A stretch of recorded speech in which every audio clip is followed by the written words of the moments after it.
যদিও আজ একটু ঘুম থেকে উঠতে হয়েছিল দেরি, তাই সঙ্গে সঙ্গে ব্রাশে নিলাম মাজন নিয়ে দাঁত মাজতে মাজতে একটু হাঁটতে বেরিয়ে পড়লাম। হেঁটে ঘরে আসলাম, এসে খেলাম শরবত।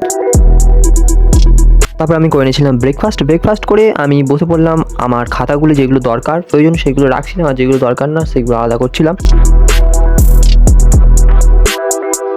তারপর আমি দোকানে গেছিলাম কিছু টাকা খুচরো করতে, সেগুলো খুচরো করে বাড়ি আসলাম, এসে লাঞ্চ কমপ্লিট করলাম। তারপর আমি বেরিয়ে পড়েছিলাম সাইকেল থেকে গাড়ি থেকে হেঁটে আমি পৌঁছে গিয়েছিলাম কুলপি বিডিও অফিসে, কারণ আমার একটা রেসিডেন্স সার্টিফিকেটের ব্যাপারে আটকে ছিল, সেটি ক্লিয়ার করার জন্য গিয়েছিল। তো দেখা হচ্ছে বিডিও অফিসে গিয়ে।